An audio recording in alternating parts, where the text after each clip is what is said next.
사랑하는 성도 여러분, 그리고 진리의 말씀을 사모하는 모든 분들께 주님의 이름으로 문안드립니다. 오늘 이 귀한 시간을 허락하신 하나님께 감사드리며 여러분의 삶에 성령의 깊은 임재와 평안이 가득하기를 소망합니다. 오늘 우리가 함께 나눌 말씀의 여정을 시작하기에 앞서 잠시 여러분의 마음을 돌아보는 시간을 갖고자 합니다. 지금 여러분이 살고 있는 이 세상은 어떤가요? 마치 거친 파도가 몰아치는 바다 위에 떠있는 작은 배처럼 모든 것이 불확실하고 끊임없이 흔들리고 있지는 않으신가요?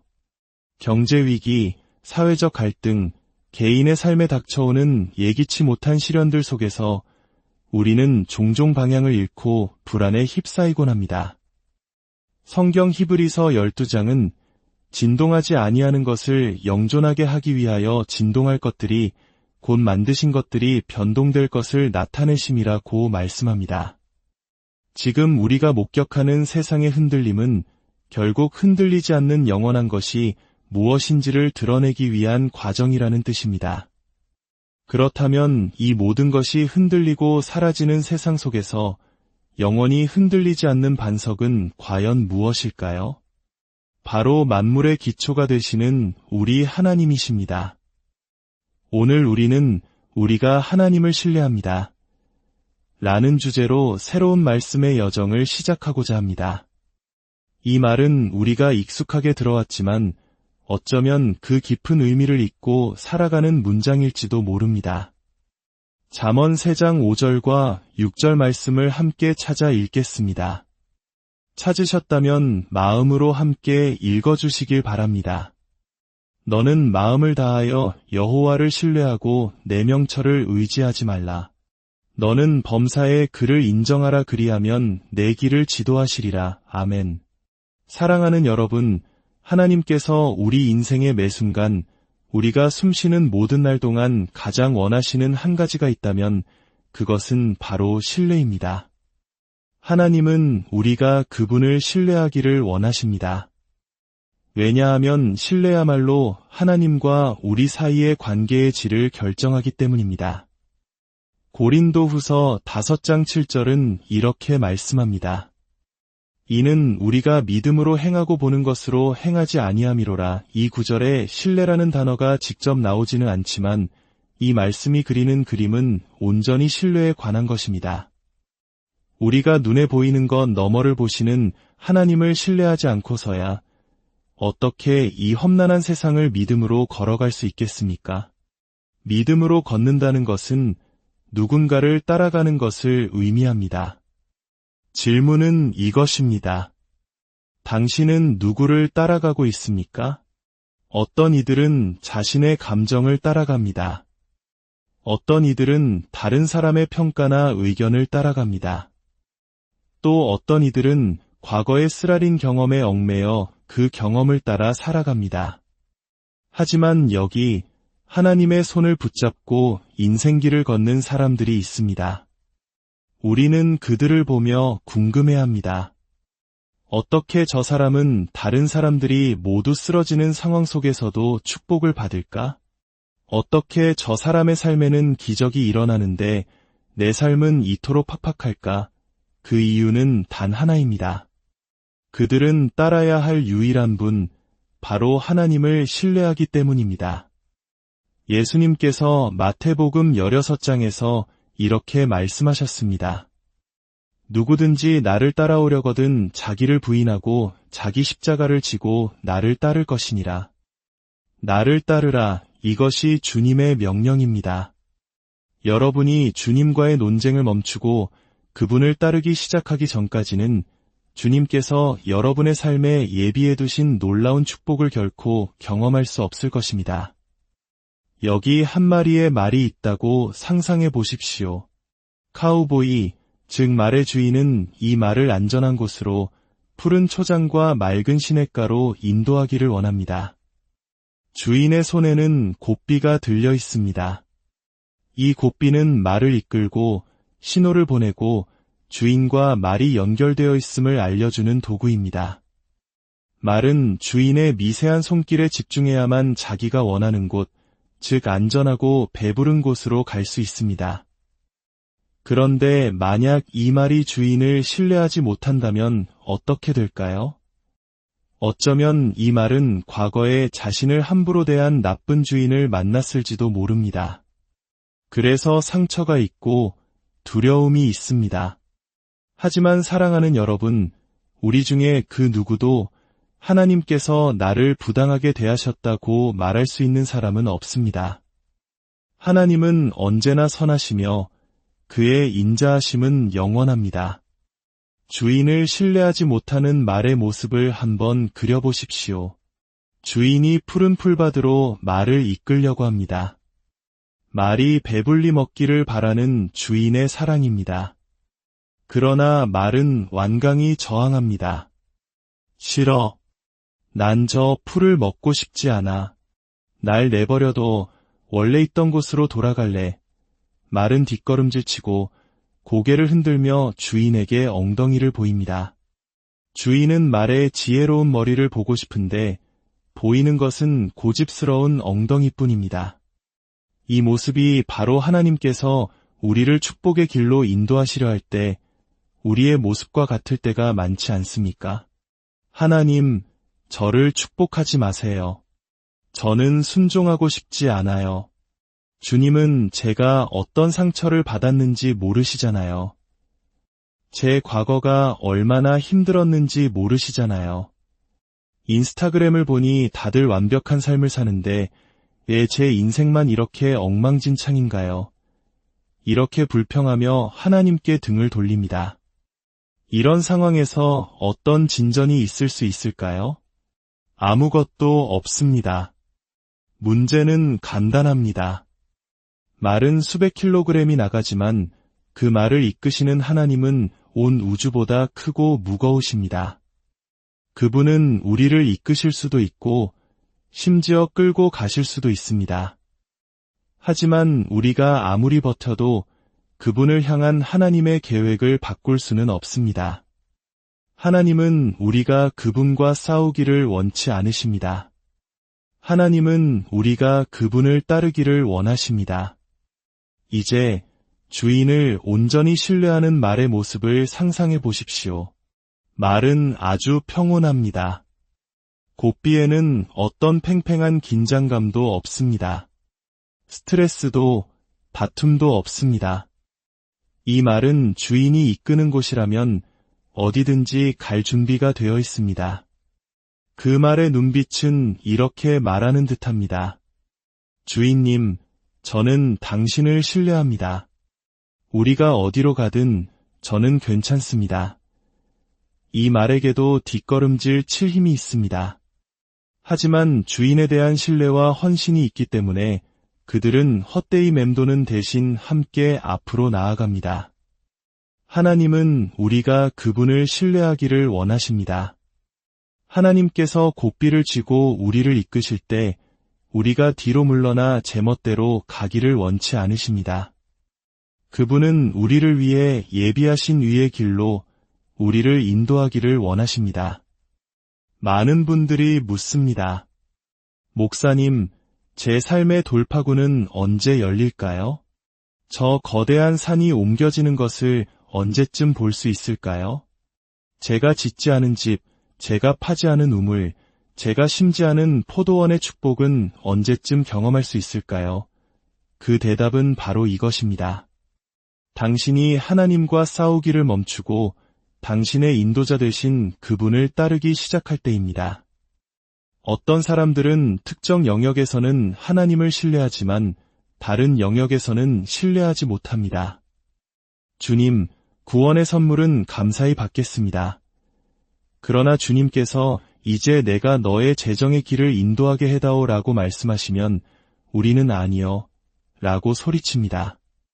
지옥으로부터 우리의 영혼을 구원하신 그분을 우리의 일시적인 재물을 가지고는 신뢰하지 못하는 것입니다. 영원을 함께 하실 그분을 잠깐의 필요를 가지고는 믿지 못하는 것입니다. 주님, 저의 모든 필요를 채워주심을 믿습니다. 그러나 의사로부터 좋지 않은 진단을 받으면 그가 채찍에 맞음으로 우리는 나음을 받았도다. 라는 약속의 말씀보다 눈앞의 현실에 대한 두려움에 사로잡힙니다. 결국 우리는 하나님을 따르는 대신 과거의 경험과 전통, 그리고 세상의 소리에 이끌려 빙글빙글 맴도는 말처럼 올바른 길에 들어설 때까지 엉덩이를 채찍질 당하는 신세가 되고 맙니다. 성경은 큰 일에는 하나님을 신뢰하고 작은 일에는 그러지 말라고 하지 않았습니다. 마음을 다하여 하나님을 신뢰하라고 말씀하셨습니다. 하나님과 논쟁해 본 적 있으신가요? 결과가 어떻던가요? 우리는 종종 우리의 경험을 근거로 하나님과 다툽니다. 하나님께서 내가 너의 가정을 회복의 길로 인도하고 싶다고 말씀하시면 우리는 반대 방향으로 달려갑니다. 하나님, 그들이 저에게 어떻게 했는지 모르시잖아요. 내가 너에게 참된 평안이 무엇인지 보여줄 테니 나를 따르라. 하나님, 이 길은 평안의 길이 아닌 것 같은데요. 우리는 또다시 반대 방향으로 도망칩니다. 우리는 우리의 상처와 전통, 그리고 눈앞의 상황이라는 자신의 명철에 의지한 채 모든 것을 선하게 이루시는 하나님을 따르지 않습니다. 마치 장거리 여행을 가는 차 뒷좌석에 앉은 아이와 같습니다. 아이의 첫 번째 질문은 무엇일까요? 아빠, 아직 멀었어요. 끊임없이 묻습니다. 우리도 하나님이 우리를 이끄실 때 그렇게 논쟁합니다. 아직 멀었나요? 아직 멀었나요? 제가 주님과 동행하며 깨달은 한 가지는 이것입니다. 우리가 그분의 얼굴을 직접 뵙는 날까지 우리는 아직 도착한 것이 아닙니다. 그러니 그날까지 우리는 그저 주님이 이끄시는 대로 계속 가야 합니다. 그분이 가시는 곳으로 계속 걸어가야 합니다. 그저 다음 한 걸음을 내디뎌야 합니다. 왜냐하면 그분의 말씀은 우리를 승리에서 승리로, 영광에서 영광으로 인도할 것을 약속하기 때문입니다. 만약 당신이 하나님을 신뢰하기만 한다면 그분은 깨어진 관계를 회복시키실 것입니다. 당신이 그분을 신뢰하기만 한다면 그분은 무너진 재정을 회복시키실 것입니다. 당신이 그분을 신뢰하기만 한다면 원수가 당신의 삶에 가져온 모든 악한 것들을 바꾸어 그 악을 선으로 바꾸시는 하나님의 놀라운 역사를 경험하게 될 것입니다. 그렇다면 하나님은 우리를 어떻게 인도하실까요? 하나님은 여러 방향에서 오지만 단 하나의 근원을 통해 우리를 인도하십니다. 그 근원은 바로 하나님의 말씀입니다. 하나님의 말씀은 세 가지 방향으로 우리에게 다가옵니다. 첫째, 우리가 읽는 기록된 말씀입니다. 둘째, 우리가 듣는 선포되는 말씀입니다. 셋째, 우리를 모든 진리 가운데로 인도하시는 성령님을 통해서입니다. 문제는 많은 이들이 선포되는 말씀에만 의존하려 한다는 것입니다. 특히 우리 대한민국처럼 곳곳에 교회가 있고 언제든 말씀을 들을 수 있는 환경에서는 주일 아침 잠시 동안만이라도 나를 깨우쳐줄 말씀을 찾아 헤매곤 합니다. 그러나 성경은 말씀합니다. 주의 말씀은 내 발의 등이요 내 길의 빛이니이다. 우리가 살아가는 이 어두운 세상의 길을 항해하려면 우리는 말씀과 끊임없이 접촉해야 합니다. 하나님께서는 여호수아에게 이 말씀을 밤낮으로 묵상하며 그 앞에 두고 좌로나 우로나 치우치지 말라고 명령하셨습니다. 왜냐하면 하나님은 여호수아를 약속의 땅으로 이끌고 계셨기 때문입니다. 내가 내 말의 빛을 따라오는 한 너는 내가 원하는 바로 그곳에 도착할 것이다. 하지만 내가 내 말에서 돌아서서 어두운 길로 걸어가기 시작하면 너는 낭떠러지 아래로 떨어지거나 내가 전혀 의도하지 않았던 곳에서 방황하게 될 것이다. 하나님은 기록된 말씀과 선포되는 말씀을 통해 우리를 인도하실 뿐만 아니라 성령님을 통해서도 우리를 인도하십니다. 이건 정말 머리에 새겨둬야 해 라는 말을 해본 적 있으신가요? 우리 뇌의 작동 방식을 보면 이 말이 얼마나 과학적인지 알 수 있습니다. 우리가 보고, 느끼고, 듣는 모든 경험과 정보는 척수를 통해 뇌로 들어옵니다. 그리고 가장 먼저 감정을 담당하는 영역인 변연계를 통과합니다. 모든 정보는 우리의 감정을 먼저 거칩니다.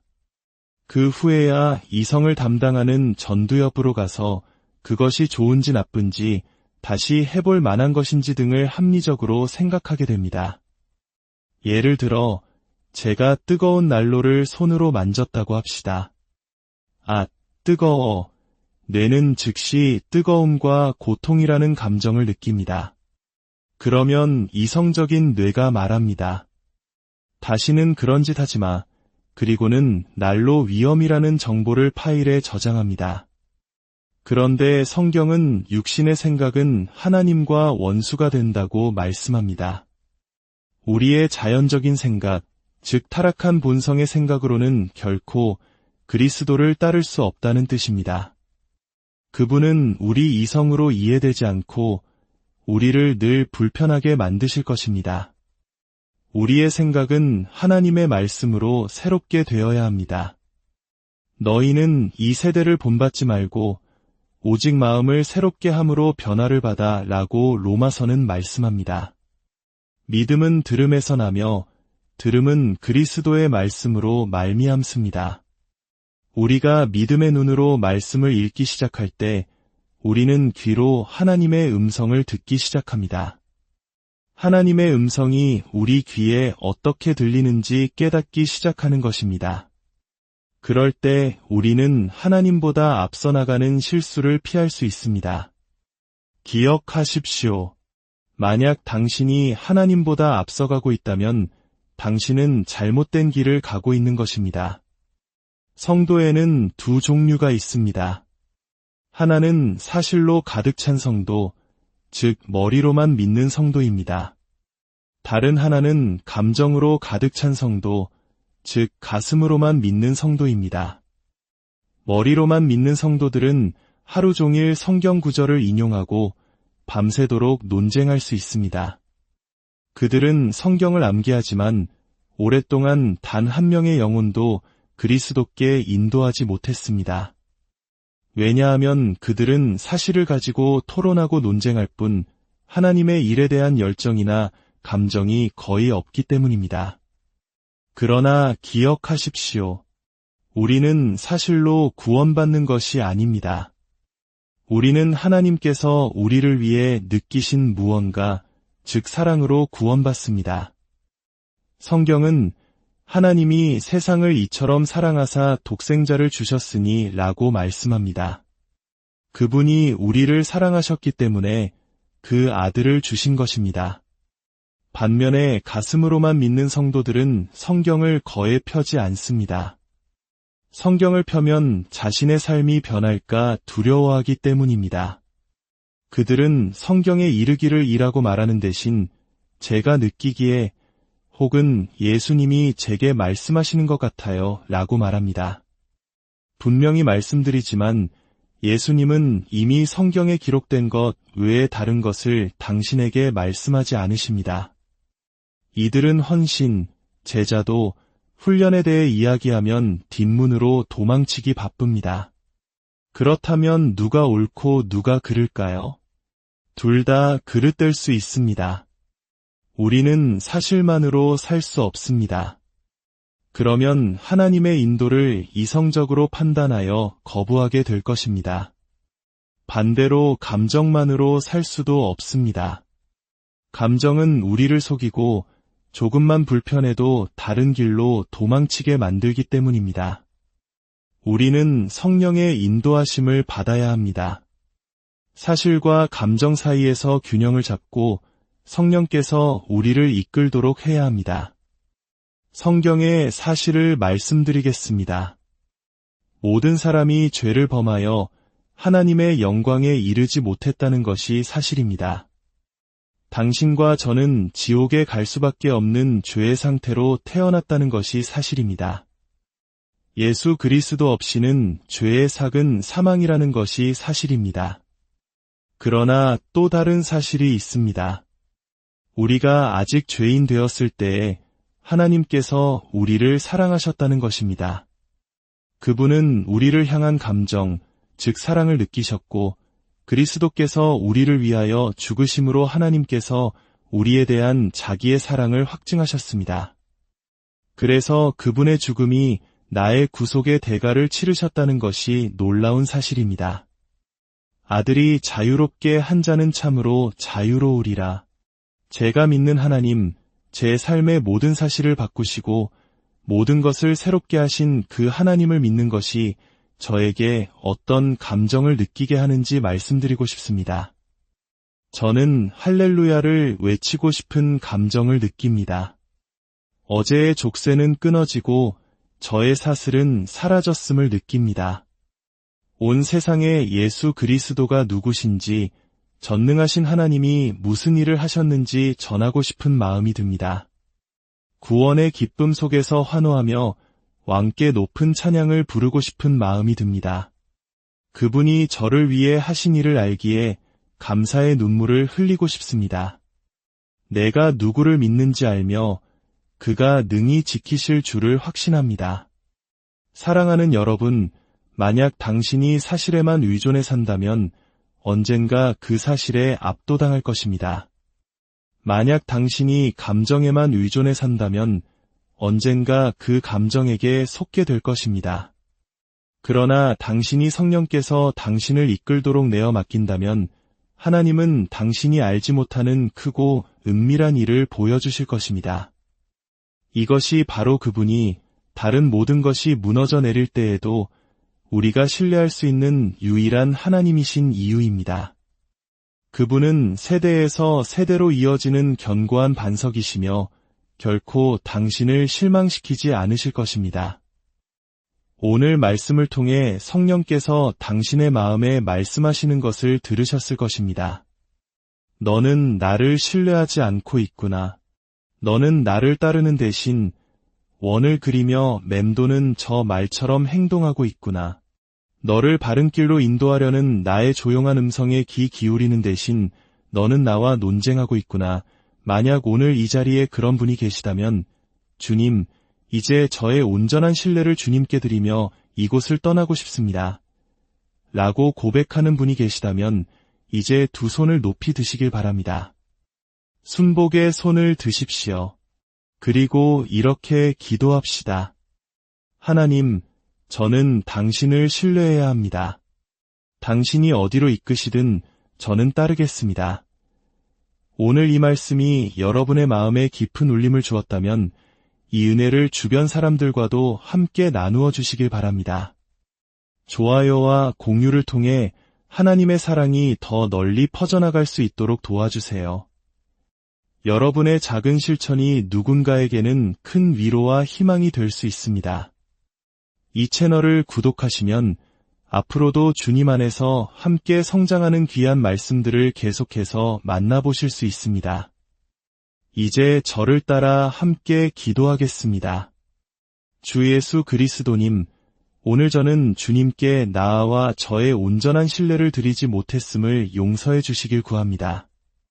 주님은 단 한 번도 저를 실망시키신 적이 없으며 앞으로도 결코 그러지 않으실 분이십니다.